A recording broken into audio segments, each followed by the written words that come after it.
World from Pond 5, and we're so excited that we have a wonderful presentation this evening, a Mind-Body Medicine Network production. This is Ed Glauser, the owner and principal clinician with the Mind-Body Medicine Network, and we're thrilled to have Dr. Larry Cammarata with us, clinical psychologist, and he will be speaking on stress management for body, mind, and relationships. So before we begin, I just wanted to give a couple of technical pointers to all the people that are online and on the phone. If you'll see your meeting burner control panel where you see host, information, and chat, if you'll see the arrow, the down arrow next to host, click on that down arrow and that host area will be minimized, so then you'll have a bigger chat area.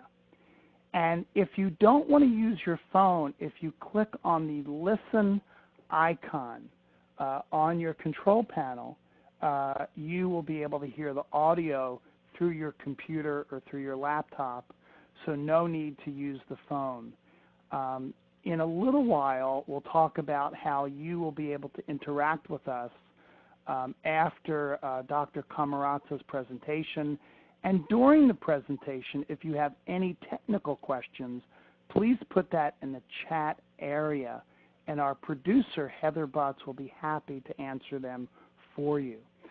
So I'm assuming that everyone has audio and video, and you see our wonderful first slide. And with that, I want to share a little bit about what's going to happen through this webinar and a little biographical sketch about Dr. Larry Cammarata. So we're going to learn how to integrate the wisdom of stress management into your clients' and patients' lives through relaxation skills, clear thinking, and self-awareness. We'll also learn self-regulation skills and practices, including autogenic training, mindfulness, QiGong, which is mindful movement, self-inquiry, cognitive diffusion, and so much more. Now, a little bit about Dr. Cammarata. He is a clinical psychologist who practices in Asheville, North Carolina, and is a member of the faculty of the University of Phoenix Online. He is passionately involved in the emerging field of mindfulness-oriented therapy and is a regular speaker for FACES conferences, which is an organization that brings together leaders and experts in mindfulness and psychology. And he will actually be leading a FACES educational retreat with his wife and colleague, Linda Cammarata, registered nurse, and she has a wonderful background. Together, they're going to be leading a retreat in Bali during July 2013. Larry is also a published author who was designated as the author expert by IDEA for his writing, teaching, and service in the field of mind-body health, fitness, and wellness. Along with Jack Kornfield, Dan Siegel, and other leaders in the mindfulness field, Larry recently co-authored a book entitled A Year of Living Mindfully, 52 Quotes and Weekly Mindfulness Practices. In addition to his involvement in the profession of psychology, Larry is an instructor of the Chinese martial arts and healing arts of Tai Chi, Chuan, and QiGong. In his spare time, he is a professional musician and performance artist who has performed locally, nationally, and internationally. And Larry and Linda Cammarata can be contacted via their website at www.mind-bodywellness.org. So that's a little bit about Dr. Cammarata, and we are excited to have all of you with us. And we want you to have just as an enjoyable and enriching an experience as possible. So in order to do that, we're going to go over some technical aspects first. And we're delighted to have a wonderful world-class producer, Heather Butts, with us from Learn for Life Consulting, LLC. And she will be responding to any technical issues throughout the webinar in the chat area. So you'll want to type your questions in that area for Heather in terms of technical issues.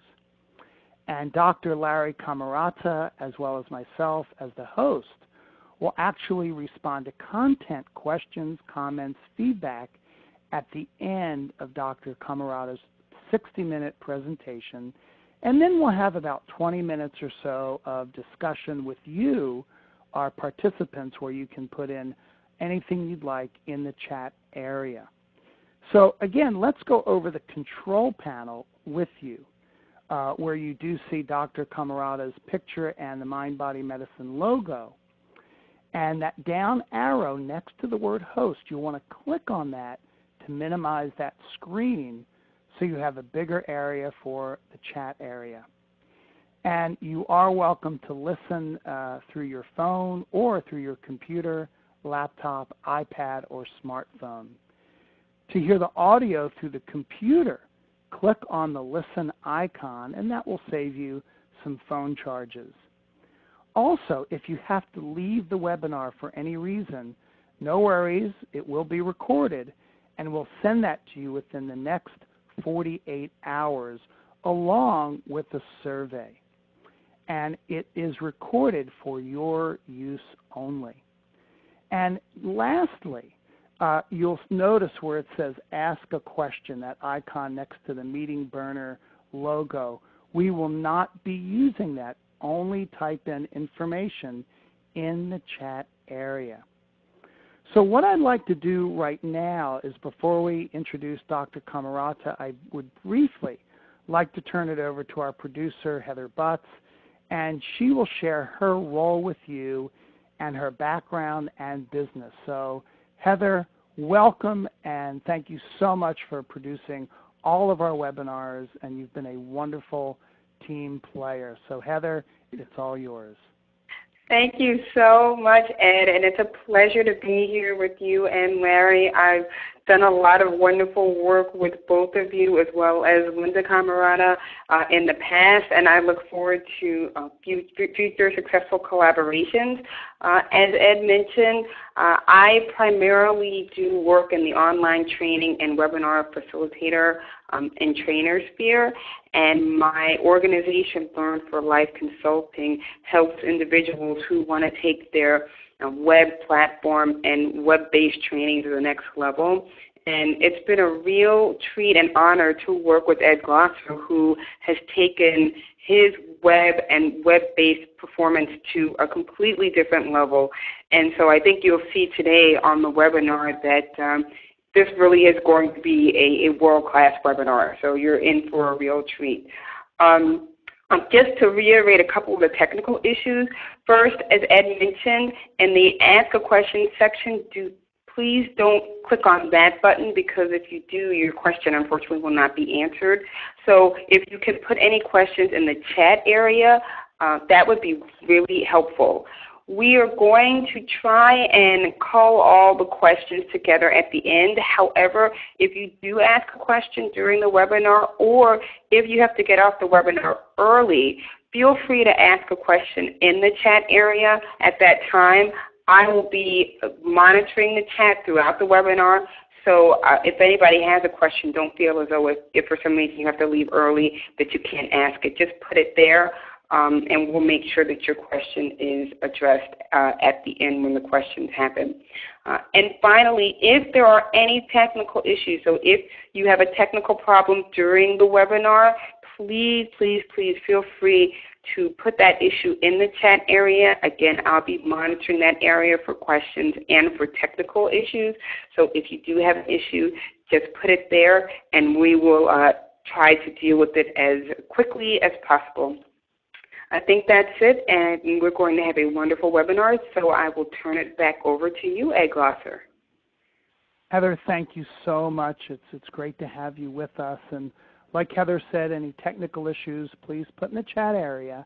And any content questions, feedback, comments, Dr. Cammarata and myself will be answering that and dialoguing with you towards the end of the presentation. So let me tell you a little bit about the Mind-Body Medicine Network before we hear from Dr. Cammarata and stress management for body, mind, and relationships. The Mind-Body Medicine Network is dedicated to fostering communication and educational understanding of the role of mind-body medicine in biomedical and behavioral health care among clinicians, educators, research scientists, and the lay public. Participants in MBMN are urged to seek professional care for any medical or psychological concern or condition, as the MBMN online platform is not a substitute for official diagnosis or treatment by a licensed professional or clinician. The MBMN network operates a listserv for healthcare professionals and the lay public to share information that will promote the efficacy and expansion of mind-body medicine in healthcare and other allied professions, as well as offering webinars, online trainings, and certifications in sleep health, pain, and stress relief. And for further information, you can click on our website link at www.mindbodymedicine.network.com/webinars.html. So now what we've been waiting for is Dr. Larry Cammarata. And Larry, welcome. I can't wait for your presentation, and thank you so much for joining us. Greetings, Ed, and greetings to all listeners. Thank you for being here, and look forward to moving into the heart of tonight's webinar. We're going to talk about stress management from a variety of perspectives, and before I go into some of this content that you see on the screen, I'd like to say that I prefer to reframe the idea of stress management as self-management, leading ultimately to self-mastery. Sometimes we think of stress management as applying mechanical techniques to a problem, and over the last few decades of working in this area, I've really grown to appreciate how consistent, disciplined practice can lead to the integration of particular skills, ultimately leading to what might be called self-mastery. And hopefully we'll develop these ideas a bit more clearly as we proceed. So tonight I'm going to look at the question of just what is this thing we call stress. We're going to look at the connection between stress, health, and wellness. I'm going to review particular skills that can be very much powerful in mediating the stress response and self-regulation, including autogenic training, mindful movement, cognitive restructuring, cognitive diffusion, self-inquiry, what I call conscious storytelling, and also looking at mindfulness, healthy heart attitudes, intentionality, communication skills, and boundaries. Next. Regarding the definition of stress, the definition on your screen is one that accentuates the idea that stress is a condition, a psychological condition, that results from the experience or perception of challenges to our well-being that exceed our coping resources. And so right away we see that stress has very much an essential cognitive component. That is, what is stressful for one person may not be stressful for another based upon how that person perceives what we call the stressor, the thing that is associated with stress. So perception shapes our experience, and that is a recurring theme in my talk right now. There are several factors associated with helping an individual cope with stress. We all know there's much research, for example, on levels of optimism. People who are more optimistic, not naively so, but those who view reality in a more balanced way and look at solutions more than problems tend to live longer and actually have less illnesses. Those who have higher self-esteem also can cope with stress in a healthier way. And folks who have a sense of greater psychological control or mastery over their environment also have a greater ability to cope with stress. I particularly don't like the idea of psychological control. I think that's a bit heavy-handed. That's what it's referred to in the research literature. I like the idea of mastery more than control, because sometimes control can connote a battle that will actually increase stress. And that's an issue we can discuss a bit later. Certainly, having a viable social support system will not only mediate your stress, but will also contribute to a longer, healthier life. We've heard a lot about personality type A, but now we're finding personality type D is becoming even, if not more popular, certainly more current in terms of the research. Let me just quickly review. Personality type A is a personality that was first described in the 1950s by cardiologists Friedman and Rosenman. And they were looking at the connection between personality type and cardiac disease. People with type A personality tend to be very competitive. They have an extreme, almost addicted commitment to work. They tend to be impatient, have a great sense of time urgency, and many have a sense of hostility.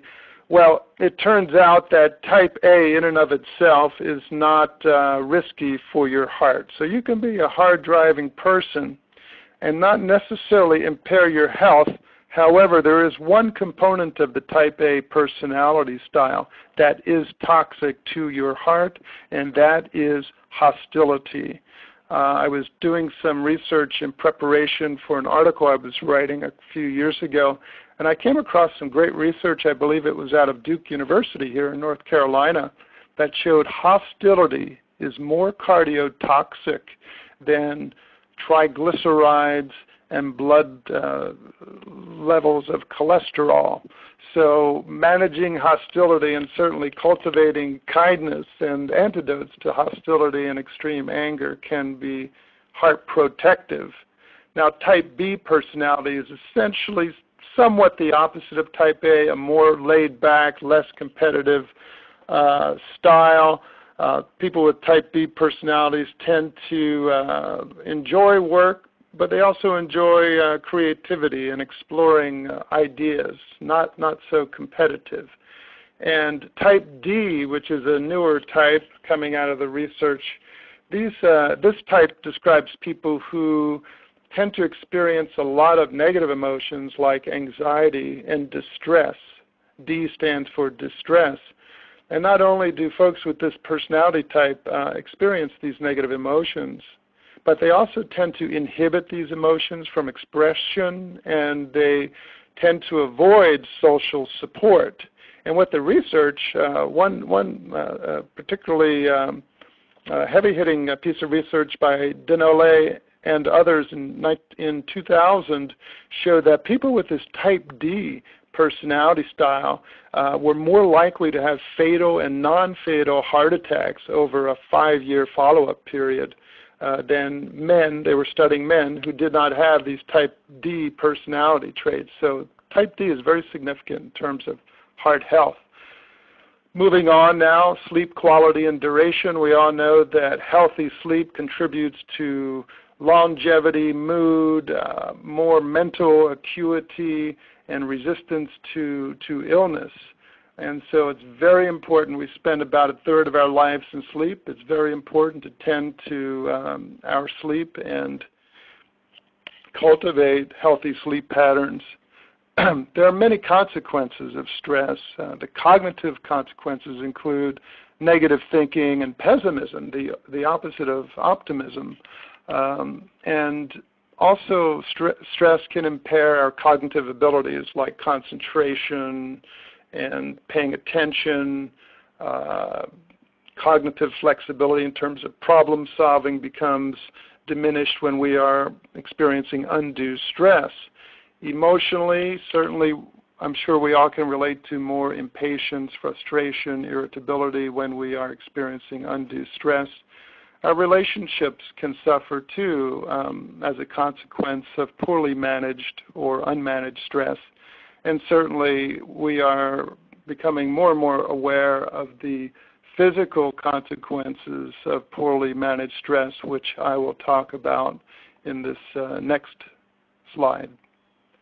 And jumping right in here, I just mentioned the connection between hostility and heart disease. Certainly stress can be part of that mediating influence of hostility, predisposing one to heart disease. Next. And also I found some research showing that increased stress can be associated with elevated cholesterol levels. In thinking about this, my sense is that, of course, eating a heavy cheeseburger a day for a week is probably a lot more hazardous to your cholesterol levels. However, I think the point here is that stress affects so many physiological functions of the body, and if we're experiencing chronic unmanaged stress, our body is not able to process cholesterol as it might if our body was balanced and more self-regulated. Next.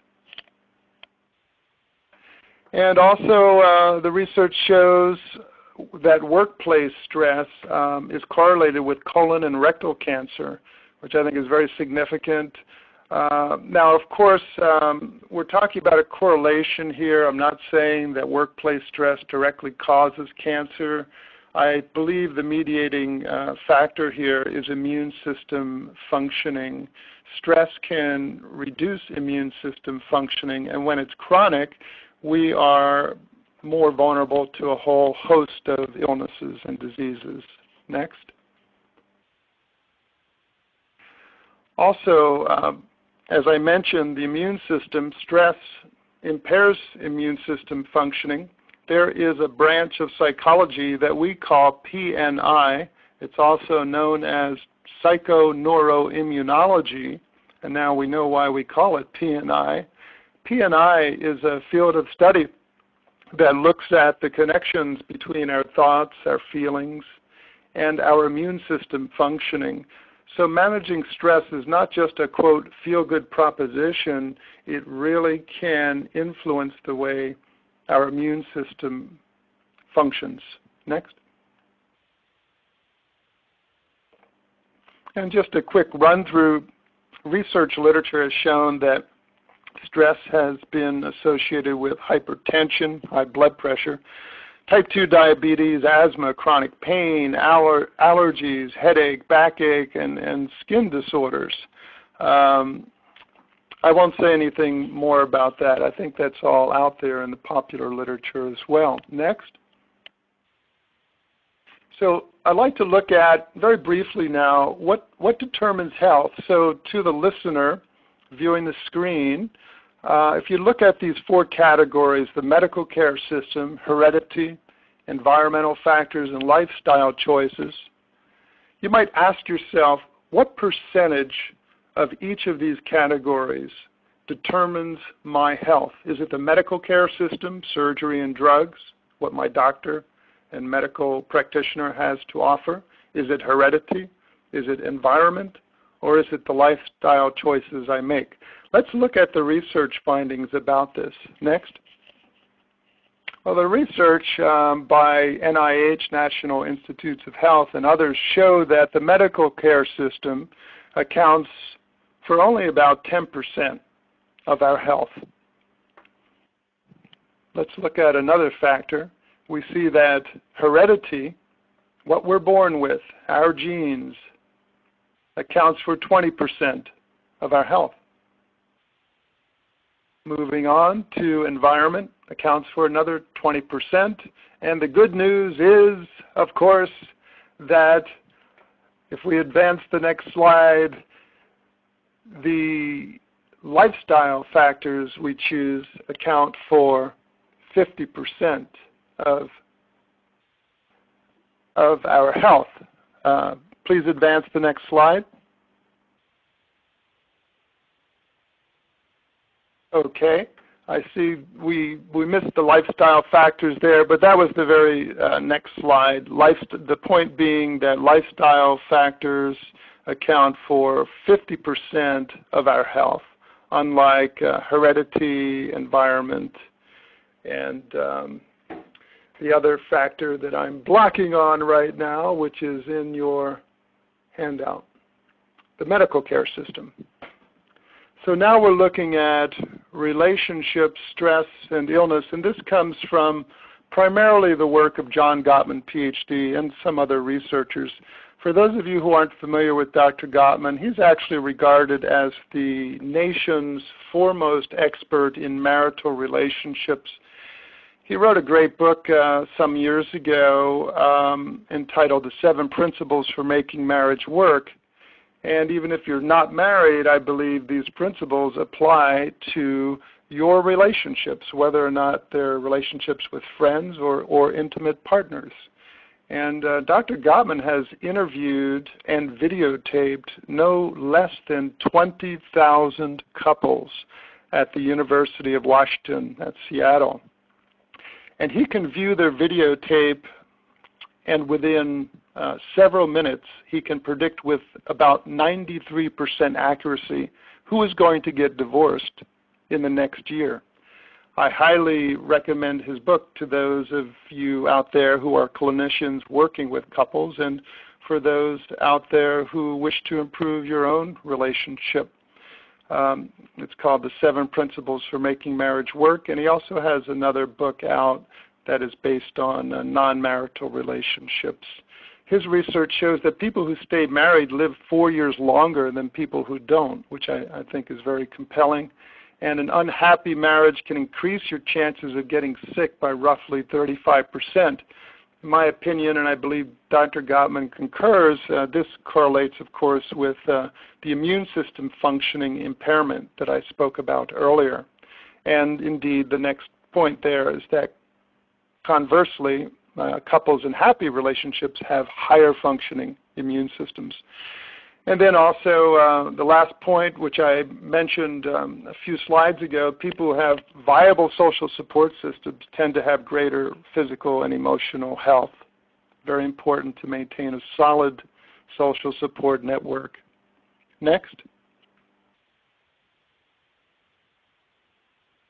We're going to look at autogenic training right now, and autogenic training is a very powerful method of self-regulation. Actually, it's the oldest Western method for inducing self-regulation, and I found that many of my professional colleagues are not familiar with autogenic training, and my understanding is that many people are not familiar with autogenic training because it was formulated in Germany, and much of the research literature has been disseminated throughout Europe and in Japan as well.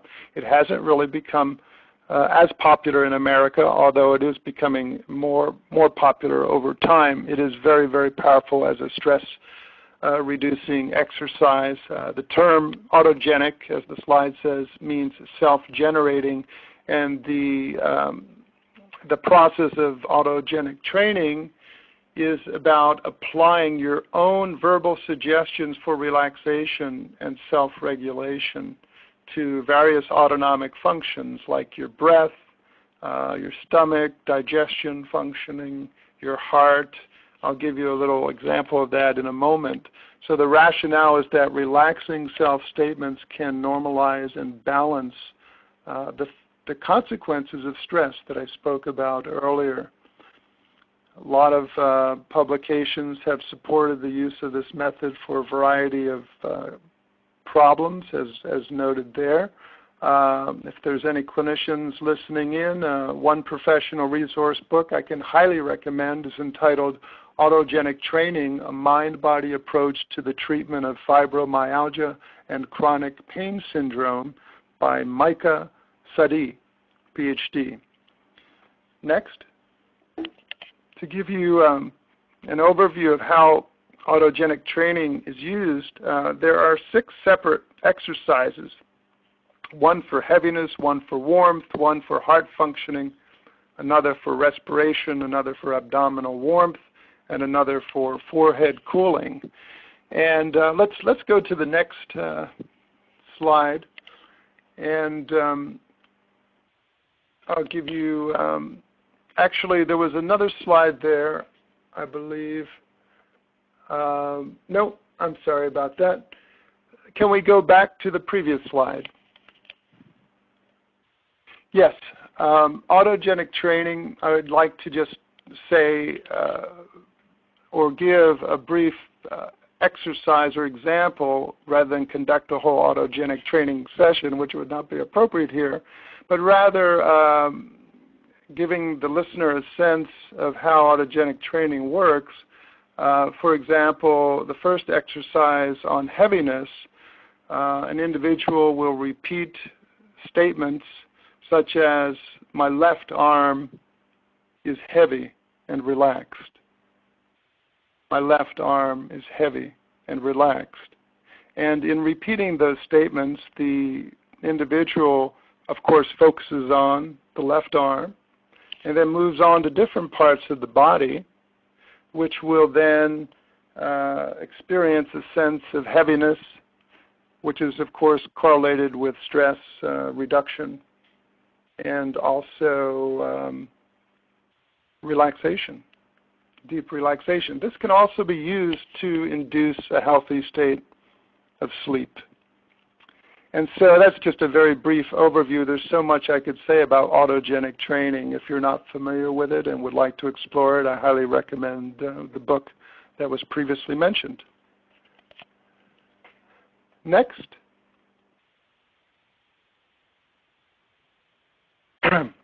And so now I'd like to talk about QiGong. QiGong is a method of self-regulation that is derived from an ancient Chinese exercise and healing system that is over 2,000 years old. The word QiGong means energy cultivation. And the main uses of QiGong are spiritual development all the way to enlightenment, martial arts training, health maintenance, and healing. In traditional Chinese medicine, illness is a product of stuck energy, and conversely, health is about freeing up the body's stuck energy or stagnant energy. And the practice of QiGong, which I regard as a mindful movement practice, can indeed help the body, mind, and emotions to regulate. I talk about in the classes I teach, relaxing the body, calming the mind, and settling the emotions. There's a lot of research, good research that has been done on Tai Chi and QiGong, and some of the research findings include increased cardiopulmonary fitness, enhanced quality of life. I mentioned self-regulation, such as reduction of anxiety, depression, and blood pressure. Improved bone health, balance, and fall prevention, as you might imagine from some of the balancing postures of Tai Chi. Decreased cortisol or stress hormone levels, and enhanced immune system functioning. I came across some interesting research by a member of my Tai Chi community, Dr. Xin Lin, professor at the University of California at Irvine, and his research shows that repetitive movement can actually increase serotonergic activity significantly. Serotonergic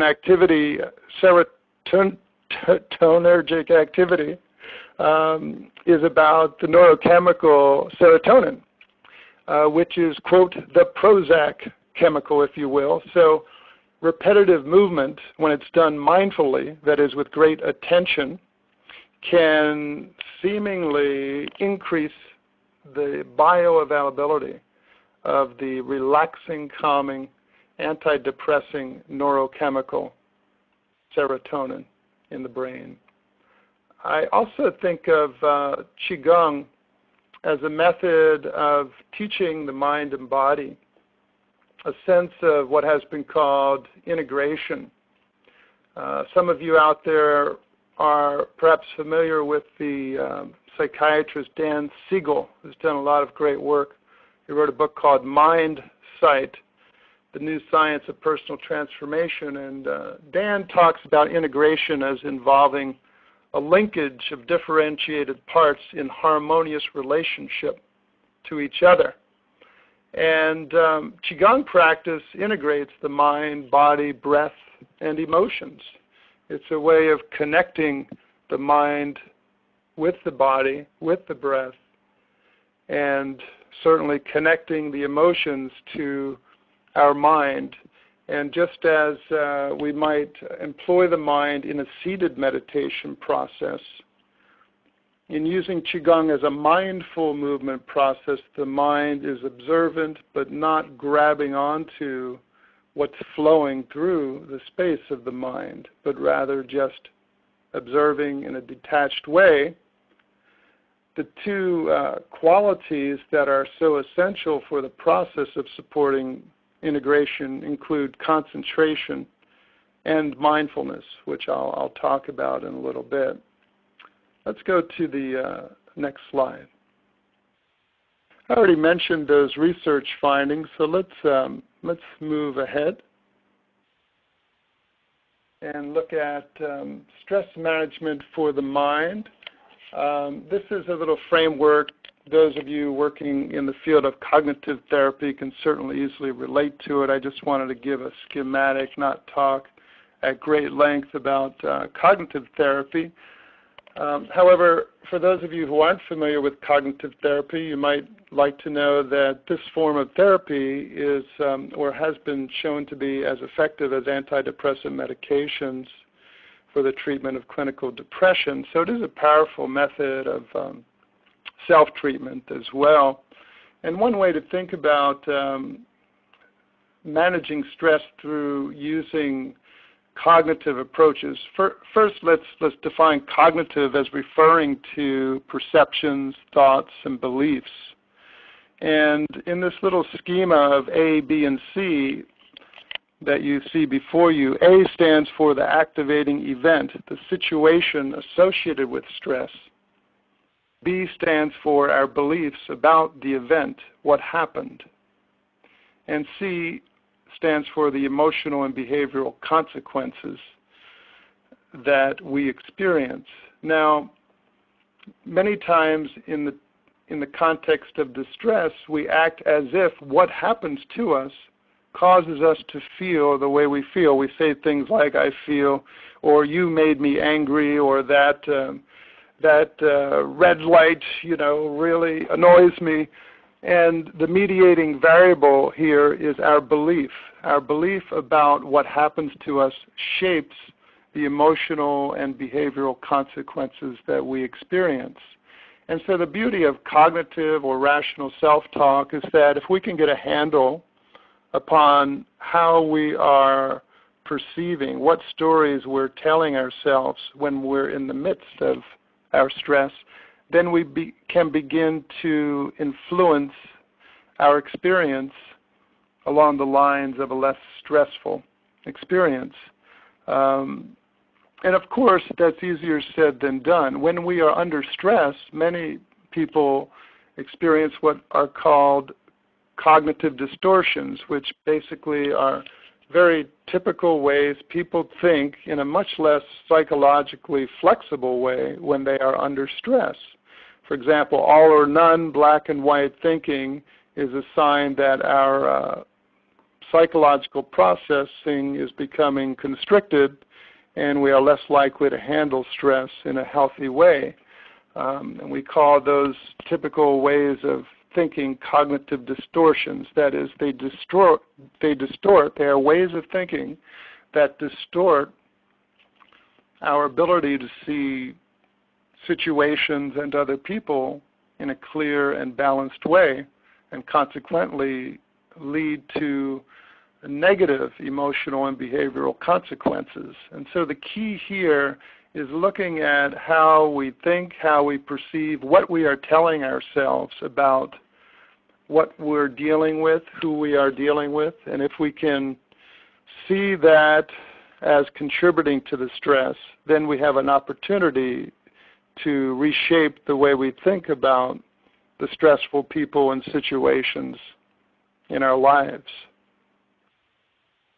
I sometimes, when I give talks on stress management, use a very mundane example of two people being stuck in two separate automobiles in a traffic jam, and one person is very frustrated because they really want to get to where they feel they need to go, and consequently they're experiencing a great deal of distress, whereas another person might look at that same situation and see that as an opportunity to relax, to play music that is supportive of relaxation, and to not fight reality. As the wise spiritual teacher Byron Katie says, when you argue with reality, reality wins, but only 100% of the time.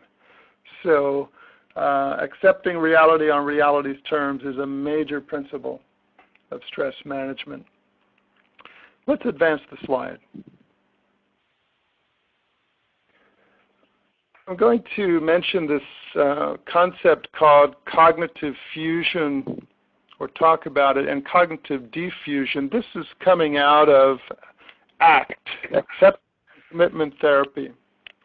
And acceptance and commitment therapy, to those who are clinicians out there, is a research-validated therapy. It was actually recently branded as an empirically validated therapy by the United States Substance Abuse and Mental Health Association, and it uses mindfulness as a basic principle, therapeutic principle.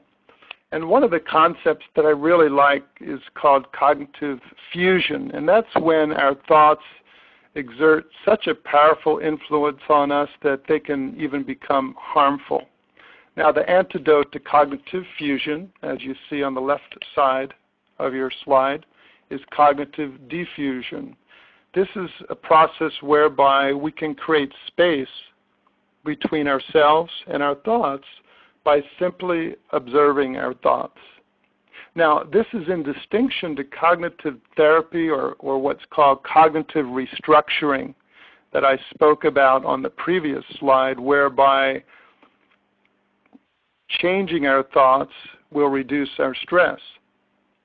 By diffusing, on the other hand, by diffusing from our thoughts, we don't have to change our thoughts in order to experience peace of mind. If we can simply observe our thoughts as thoughts that we don't have to buy into, then we will have successfully diffused from our thoughts and consequently can have the opportunity to experience peace of mind. I sometimes use the analogy or metaphor of our mind being a clear blue sky. If you can imagine a clear blue sky as representing your mind, and then imagine clouds obscuring the clear blue sky as they enter the scene. Clouds are like the thoughts that gather and obscure the clarity of that blue sky. If you know you're looking at clouds, you don't have to curse them, you don't have to refute them, you don't have to change the reality of the clouds. You just have to observe them and know that they are clouds, or distorted or unhelpful thoughts, that in time will pass, and if you exercise patience, you will once again see the clear blue sky as the clouds clear. If you rail against the clouds, more clouds will gather, and you'll probably experience more stress. So this process of cognitive diffusion is supported by simple, non-attached observation, not only of our thoughts, but of our emotions, images, really any internal experience. So let's move next. I mentioned acceptance and commitment therapy, and ACT, Acceptance and Commitment Therapy, has a very useful mnemonic here, and that is the A stands for accept all experiences, C stands for commit to your core values, and T stands for take action. So ACT is a behavioral form of therapy, but before we take action, we really want to know what our values are. And the process of acceptance and commitment therapy can certainly inform our therapy if we are clinicians, if there are members of the general public listening. Some of the basic categories of values have to do with family, marriage, health, spirituality, recreation, diet, support system. And we want to look at just what is really our important values. What are our important values? And is our behavior in alignment with what we say our values are? And then along with that, taking action on our core values will contribute to greater stress resilience and improved satisfaction in life. But supporting the commitment to your core values and supporting committed action is the very significant process of accepting all experiences. Now, accepting all experiences doesn't mean liking all experiences. Sometimes my clients mix that process up. Accepting all experiences is just that, accepting the reality of what you're experiencing as a precondition for being able to cope with whatever you're experiencing. If you're not accepting what you're experiencing, you will have added more stress to what you're experiencing. So in the realm of stress management, accepting what you're experiencing, even if what you're experiencing is inherently stressful, that can help to neutralize or decrease some of the potential emotional charge from the stress. Let's go on. Self-inquiry. This is a method really that has been applied in many spiritual traditions. In this schema here before you, I'm really using self-inquiry in a more inclusive way, especially for those who are doing self-work or those who are working with clients in the psychological realm, using the idea of self-inquiry as a process to question distressing thoughts. And so some of these questions might include, how else can I view myself or this challenging person or this distressing situation? What other interpretations might I have about these things that I consider to be facts? Could they be true or not true? And also, what am I getting out of holding on to my perceptions of this stressful situation or person? I find that a lot of times when we're rigidly holding on to a certain perception about a person, especially another person or a situation, that there's a sense of self-righteousness at work, or perhaps we're protecting ourselves from vulnerability through blaming others. Or maybe we're confirming a core belief, such as I'm not good enough, which is a very, very universal belief. So the essential process here is working to distinguish truth from fiction.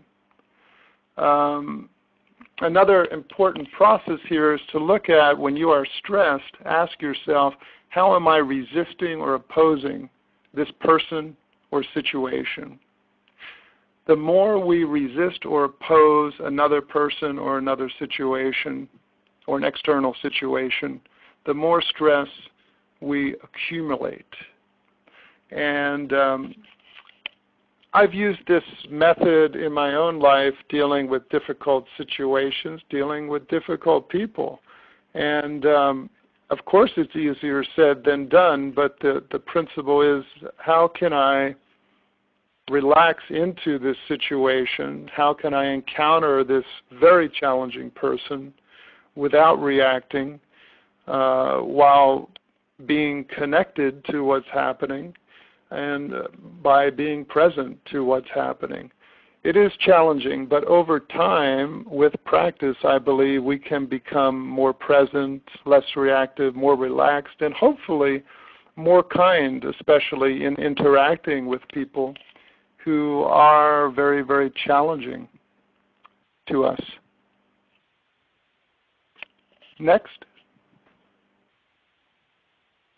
And so this is a concept based on my own background in performance and performance art, the idea that we can consciously create our own drama or comedy because, we're doing it anyway. So the metaphor here is to view yourself as an actor in a drama who forgot that you are also the director, producer, and screenwriter. So the idea here is that we are constantly creating our life script, and we tend to fall into habitual roles in our life script. For example, some people fall into the role of victim. So if we are in the role of victim, we'll probably need to populate our drama with other roles, such as the role of persecutor, and to make it very interesting, the role of rescuer, of course. And so the point here is that if we can see our story as unfolding on a moment-to-moment basis, on a day-to-day basis, on a decade-to-decade basis, then we can begin to identify certain recurring roles and themes that play out our production, so to speak. I'm not making light of this, but rather using this as a framework to understand how we are a creative act unfolding every day. And if we can grasp that idea and play with it, not necessarily see it as absolutely true, but use that as a framework to see the production of our life, then we can become empowered to change the script, so to speak. The script being how we identify ourselves, what we think about ourselves, and what we think about other people. I sometimes tell select clients that you were born into a script that you yourself did not write, and that was the family script. And so many times it gets to be that we turn 40 years of age or somehow find ourselves in midlife, questioning the scripts that we have co-opted, finding ourselves relating in ways that aren't so functional, or perhaps working in jobs that aren't satisfying, and we begin to look at ourselves at that time. And sometimes it takes a proverbial midlife crisis or some kind of wake-up call. It might be based on relationship or illness or the loss of a loved one or the loss of a relationship through breakup. And we begin to look at ourselves and our roles that we've been playing, and this provides a very powerful opportunity, an opening, if you will, to restructure our life script. So one of the principles here, even though I've been talking about stress management in terms of these techniques that can indeed be useful, the idea that what we name or label as stressful or negative can actually be an experience that helps us to wake up and restructure our lives in ways that create more peace and harmony. Of course, when we're in the midst of great distress, it's very challenging to think in this way. But I'd like to plant the seed right now that whatever you might experience as negative in your life right now is actually a stimulus for growth, for personal evolution, for new ways to look at yourself, to relate to yourself and to other people in ways that create more health and more wellness. Next. And so you can view yourself as a story, which is consistent with my previous point.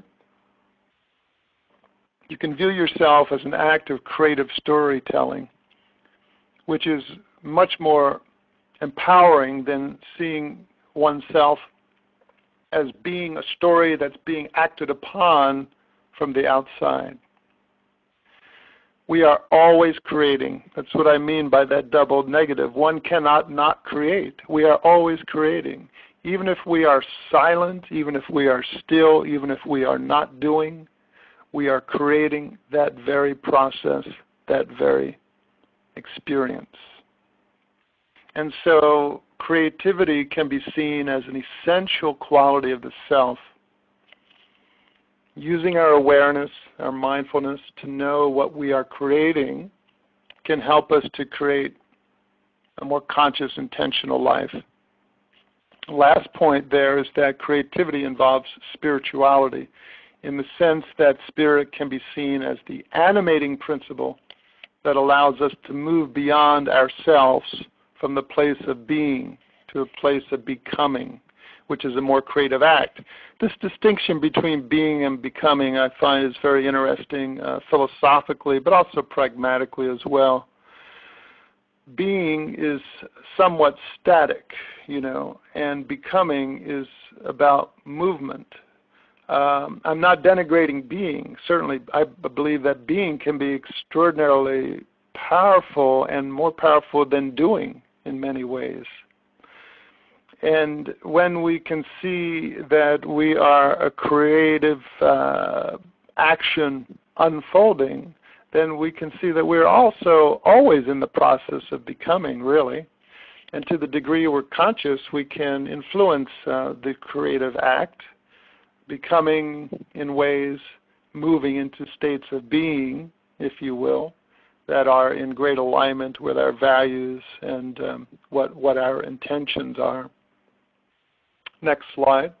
Well, Dr. Cammarata, this is Ed Glauser, the host this evening, and I am enjoying this, and I know our listeners are so much, and we have, just to let everyone know, we have about 5 to 10 minutes left in our presentation, and if we go a little over and we don't answer your question, don't hesitate to email me at info@mindbodymedicinenetwork.com, and we'll get all of your questions answered. So Dr. Cammarata will be going on a little bit longer, but you may want to start readying your questions for the chat area when we conclude in about 10 minutes, and then we'll have a good 10 to 15 minutes after that for questions and comments. So Dr. Cammarata, right back to you.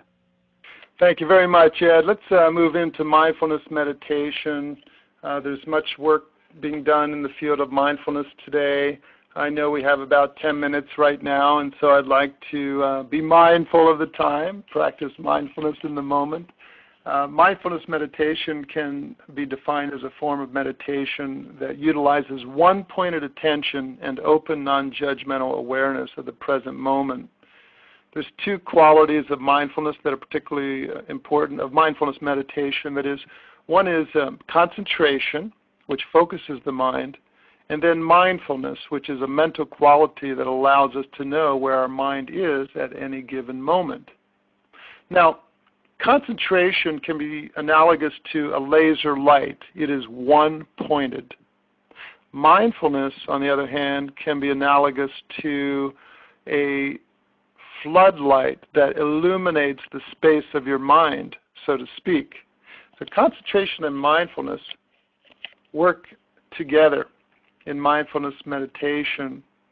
And mindfulness can be succinctly defined as awareness of present experience with acceptance.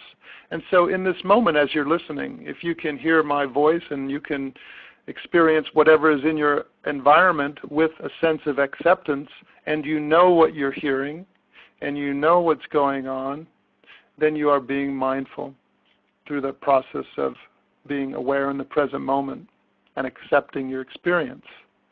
And mindfulness meditation is associated with a whole host of physical and cognitive benefits, including improved cardiac functioning, stress and pain management, enhanced immune system functioning, useful for chronic depression, anxiety, certainly improve quality of life.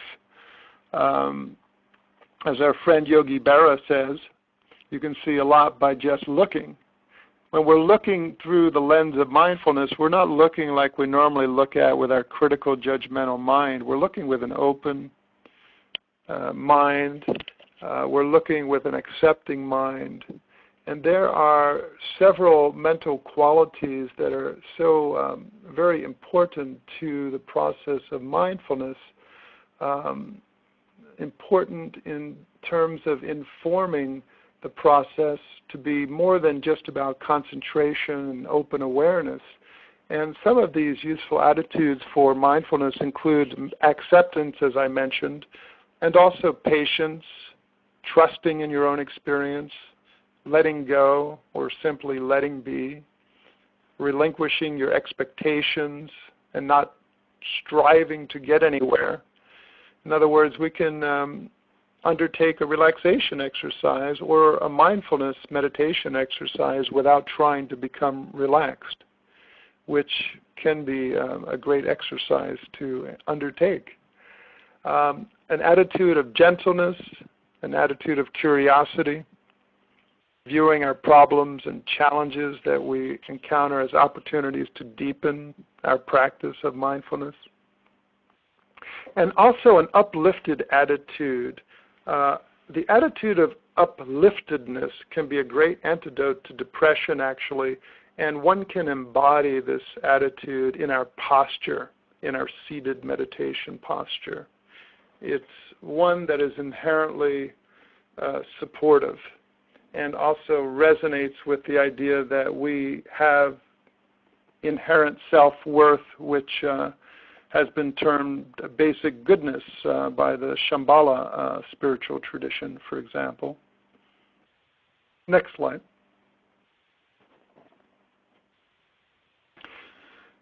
I could say so much about mindfulness, and yet I just touched on it briefly. We're moving through now to talk about the power of intention. Some of these key principles I'll just go through. It's really important to focus on what you wish to grow in your life rather than what you wish to get rid of. So many times when we're experiencing stress, we want to get rid of or diminish our experience. And I find that it's more powerful to focus on what you want to grow in your life. As the ancient poet Rumi says, when you go into a garden, do you look at the flowers or the thorns? Spend more time with the roses and the jasmine. There's also a story by the Zen master Thich Nhat Hanh who likens our mind and the negativity in our mind to weeds. And he says, rather than try to pull out the weeds of our mind, plant more flowers, flowers of kindness, for example, that can then overtake the weeds. So this is an example of how we can focus on what we want to cultivate rather than focusing on what we want to get rid of. I mentioned earlier the importance of knowing our values. I turned around the cliche there that seeing is believing into believing is seeing. When we believe in the positive aspects of human nature, we're more likely to see that in ourselves and others. It's important to express appreciation and kindness to others. That can certainly be part of our intentional living.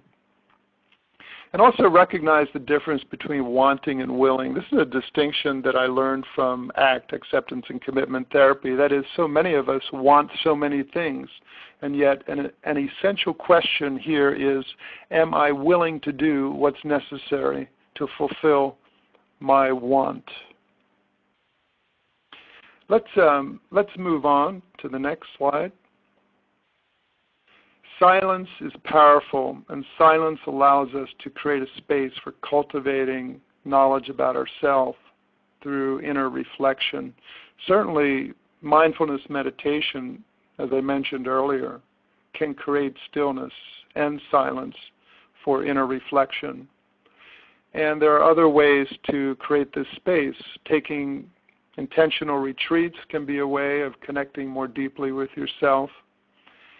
And silence and stillness helps us to sort of stop from being so dissociated by all of our outer activities, our cell phones, our computers, all of our activities that we engage in, so that we can become associated with our inner experiences. By inner experiences, I simply mean thoughts, feelings, associations, images. And for those of you working with folks, for example, who might be experiencing post-traumatic stress disorder, as you may know, it's very threatening for people who are not used to silence and stillness to become silent and still. That's why I like the idea of mindful movement like QiGong as a bridge to bring people into a place of stillness and silence gradually. When we cultivate stillness and especially silence, we move from a state of doing to a state of being. I've heard this wonderful saying, I think it was John Kabat-Zinn, who said, "We are human beings, not human doings." And of course, so much of our life is about doing. And if we do too much, I believe that we can lose ourselves. And creating and honoring a space of silence and stillness can help us to tap into our human beingness, which is certainly a creative endeavor for many people and the source of inspiration for many, many people. Next. The power of the heart, so very, very important. These words, I believe, were inspired from the work of Heart Math. The Heart Math Institute is an organization that researches the heart and these sort of heart-centered qualities: appreciation, kindness, acceptance, I mentioned earlier, sincerity, forgiveness, compassion, patience. If you practice these, in my opinion, you can't go wrong. There's a compelling research study, I think it was done at Scripps Hospital in San Diego, looking at caring. And what they did was give post-surgical patients a green potted plant to care for. And another group of patients were not given any potted plant to care for. And what the research findings showed was that the patients who had potted plants to care for recovered more quickly from their surgery. And I think this taps into the immune system functioning and the connections between reducing stress and healing that I mentioned earlier. Even caring for a potted plant can be beneficial to our stress level, to our ability to be more physically and emotionally resilient. The process of emotional contagion at the very bottom there that I mentioned, it's an interesting one that I encountered many years ago when I was doing some research for my master's degree. Just as germs are contagious, so are emotions. And so if you ever think about the last time you spent hanging out with someone that had a great sense of humor, chances are you felt very uplifted, you also laughed, as opposed to being with someone who's very pessimistic and negative. Feelings are contagious, so it makes sense and pays to be very intentional about the sort of company we keep. And the converse of that is that, of course, if we can intentionally spread these heart-centered feelings into our web of relationships, appreciation, kindness, care, acceptance, sincerity, etc., compassion especially, if we can intentionally wield these heart-centered values, then those feelings can also become contagious, and they can neutralize much of the negativity that exists in the world today. And it sounds like a truism, and it is, but it certainly does begin with the self. Next. I mentioned the power of social connection, community. I won't say much right now other than the idea that we are always in relationship to others, and the quality of our social network certainly, again, correlates with our mental and physical health. There's a little story attributed to the Native American tradition, whereby Great Spirit asked one of his assistants, where should he hide happiness? And, happiness is such a valuable commodity. And one of Great Spirit's assistants said, why don't you hide it on the dark side of the moon? The human beings won't ever find happiness there. And Great Spirit said, no, I don't think so. And another assistant to the Great Spirit said, why don't you hide happiness out at the furthest edge of the galaxy, the Milky Way, because human beings will not find happiness there. Great Spirit shook his head and said, I have the best idea. I will hide happiness inside of the heart of every human being, because that will surely be the last place that they ever look. And so that story for me really says so much about how we are habitually, so many of us are habitually looking outside of ourselves for happiness, especially through other people. And if we can start by cultivating those heart-centered qualities that I mentioned a moment ago, we can begin to find happiness, which is right there all along inside of our heart. Next slide. Dr. Cammarata, this presentation that you're giving, this is Ed Glauser, the host, has been so beautiful. I'm really in a state of peace. And, I know we have about 5 more slides left. So, again, for those of you that do not get your questions answered tonight, please look on the chat area, and you can email me, Ed Glauser, and I will get all your questions answered through Dr. Cammarata. So we'll just allow him to continue with this presentation, knowing that if we don't get to your questions during the webinar presentation, we will email those answers to you. So right back to you, Dr. Cammarata. Thank you. Let's go to the next. Self-knowledge. This certainly connects with mindfulness, with intentionality, what we were talking about earlier. The idea here is to cultivate a sense of openness so that we can gain insight into the conditioned patterns that operate in our life. This takes courage to look into the places of ourself with compassion and acceptance that aren't necessarily so pretty. And by having this courage, and certainly it helps to sometimes have a guide or a therapist if you're looking at various aspects of self that can become unsettling. Notice you might look for unquestioned assumptions in your beliefs and interpretations of events that you make repeatedly. We talked about routine patterns earlier, and this is a way to track yourself. Look for those unquestioned assumptions in your beliefs. Look for what you cannot tolerate in other people. That might be an indication of what you cannot tolerate in yourself. Look at how your behavior affects others, and become aware of what you don't notice by noting what other people see in you.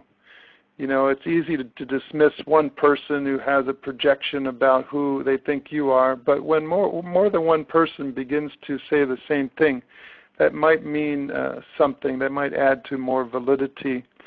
Throughout my life, I found it important to be open to receiving feedback from other people. This, of course, can sometimes be challenging, but that's one way that we learn about ourselves and increase our self-knowledge. So find a trusted guide, someone you can receive support from. It might be a partner, a mentor, a friend, or a teacher. Next. Communication, very important. Perhaps listening is the most essential aspect of communication. Main point here is that in the context of stress and stress management, strive to understand the other rather than trying to prove your own point or winning an argument. That will go so far. Clinicians listening, if you're working with couples, as you know, this is a very, very important point. How to help people listen without speaking. That is a precondition for functional speaking, communicating. So listening also without the interference of our story. Very challenging, very challenging. So I say practice listening before you practice speaking. Next. The importance of boundary and limits. Boundaries refer to the creation of a physical or psychological space that creates closeness or distance between ourselves and others. And when we have good boundaries, then we can say no without feeling guilty. We can say yes without feeling obligated. We can know what we stand for and clearly know what we will not stand for. And, you know, without clear boundaries, it's just so easy to feel overwhelmed by the stresses of everyday life, by the personal demands that other people will place upon us. But when we're clear in our boundaries and when we're centered in our body and mind, then we can set appropriate limits without reacting. And we can be firm in saying no, and we can be clear in saying yes. Next slide. Essential ingredient for health and wellness is humor and the ability to laugh at ourselves. I strongly believe in that statement. And I believe that humor can be so healthy, so healing. Of course, appropriate humor. There's a time and a place for humor. Humor out of context can create more stress. However, I strongly recommend laughing at least several times each day.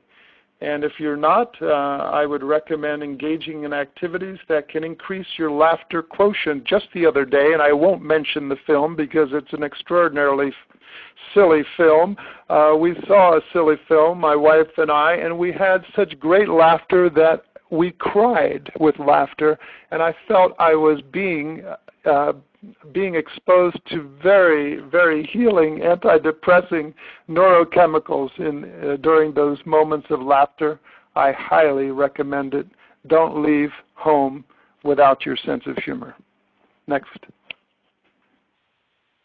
And so just to end on this note of key practices of stress management for body, mind, and spirit, relaxation, mindfulness, which is living in the moment, in the present with acceptance.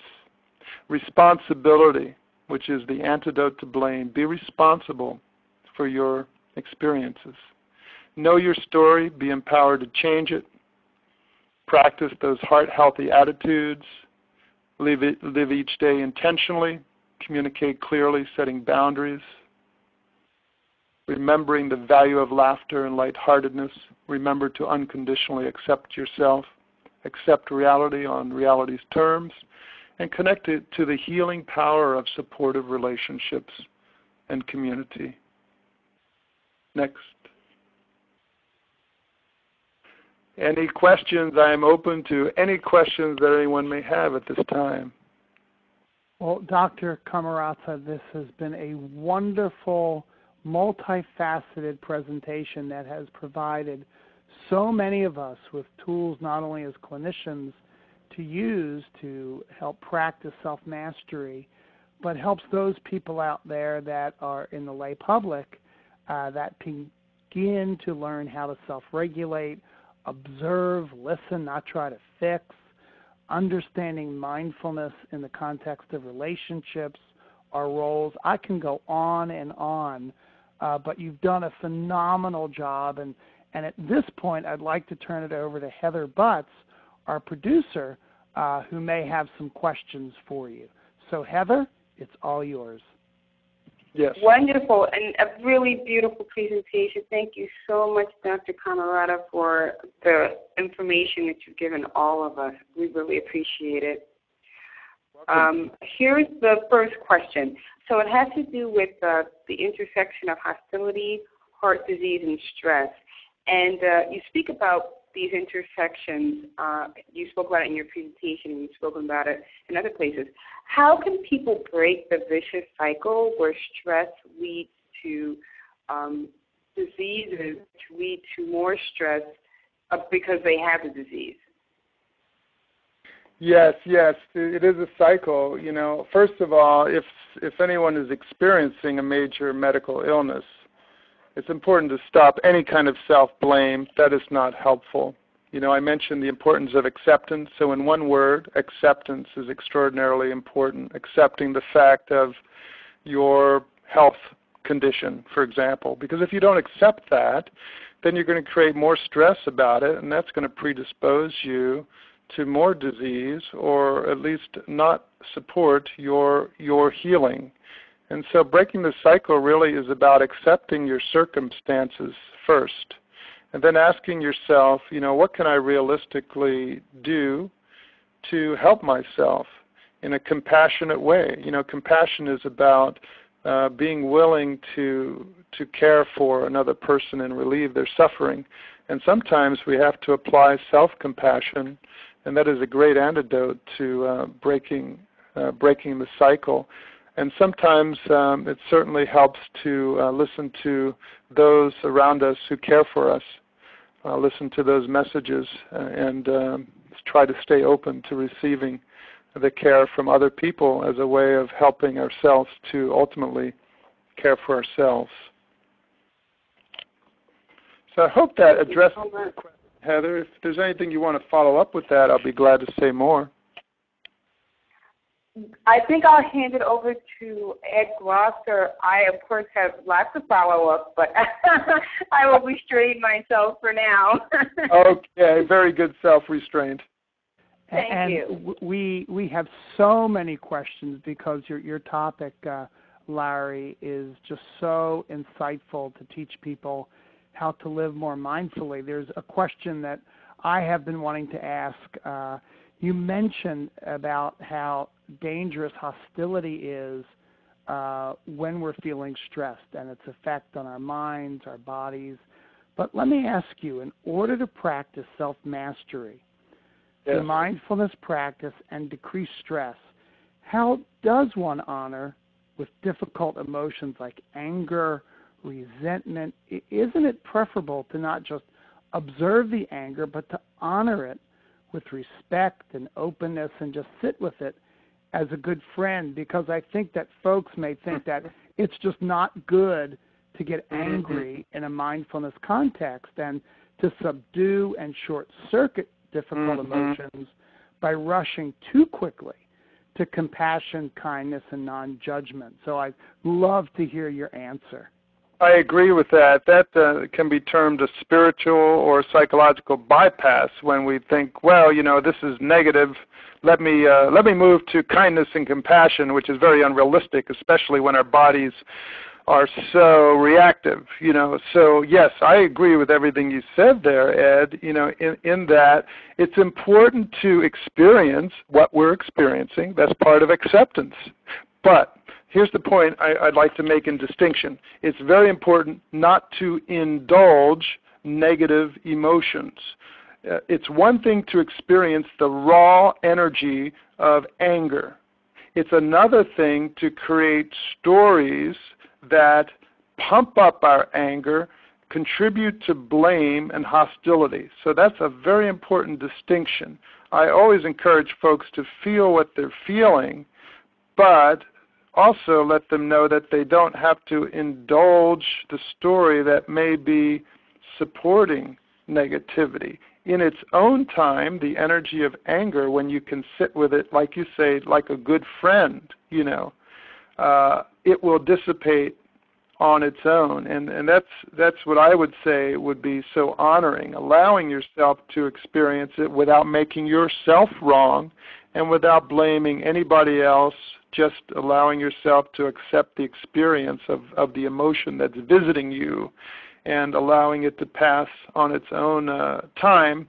It's interesting, we talk about relationships, and what the research tends to show is that when we are very activated through anger, our emotions flood our rational mind, and it's hard to solve problems and work out problems with other people, especially a romantic partner, for example. And so during those emotional times, it's important to back off, experience what you're experiencing, so those hot feelings cool down in their own time. So that's what I have to say. That was an exceptional answer, and thank you so much. And Heather, back to you for other questions that have been asked. Yes, all right. So we have a question that has to do with the right stress management techniques. And I'm particularly interested in this because I have a lot of colleagues and friends who always say to me, oh, yoga's for you. You should absolutely try it. It's a great stress relief. And I always think to myself, how do they know that's going to be right for me?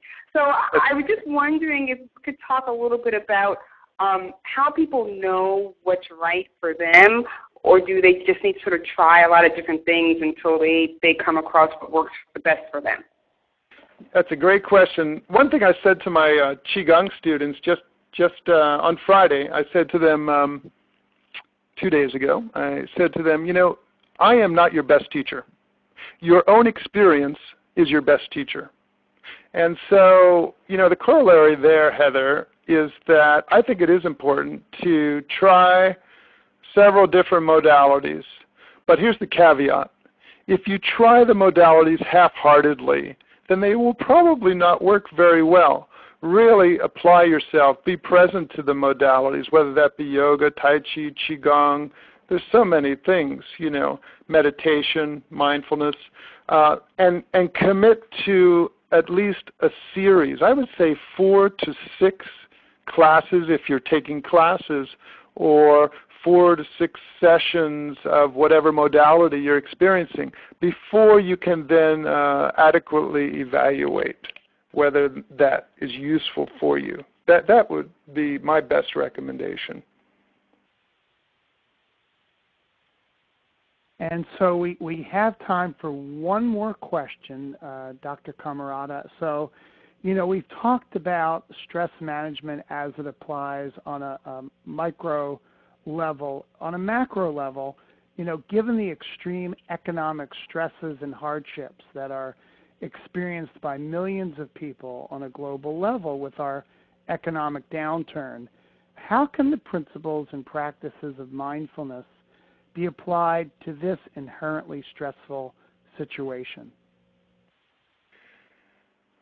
The word that comes to my mind, without diminishing the severity of what so many people are experiencing, the word that comes to my mind is acceptance, But acceptance is not passivity. I want to be clear about that, So many people are suffering today, and certainly the world economic crisis is a big part of that for so many people. Working towards acceptance, but even beyond acceptance, working to create meaning in your life that's not based on material goods, that's not based on finances, getting outside of yourself by cultivating, going back to that web of social relationships is very significant in creating a sense of meaning and gaining support through your social support system. Very, very important if you have a spiritual or religious practice that can help you create meaning during a time of extreme stress. That can certainly help you on a day-to-day basis, not just on a given day of the week, but every day of the week. Those who have a solid religious or spiritual or even stress management practice can certainly gain a sense of centeredness and support on a day-to-day basis, regardless of what one's external circumstance is. Well, Dr. Larry Cammarata, you have really focused on so many different areas where we can really enhance our functioning, our self-mastery with stress, relationships, how to take care of our minds, our bodies. I want to thank you so much. And Dr. Cammarata can be reached through his website at www.mind-bodywellness.org, and that's on your screen right now. So before we call it a night and talk about our next webinar, do you have any closing thoughts, Dr. Cammarata? Just to thank everyone for being willing and open to hear what we had to talk about what we talked about right now, and to also practice. If you take one key practice that you glean from this presentation, see if you can put it into your life, integrate it into your life, and practice it within the next 7 days each day. It might be practicing acceptance. It might be practicing appreciation towards self or others. Take one principle and practice, because that really is an essential ingredient to self-mastery.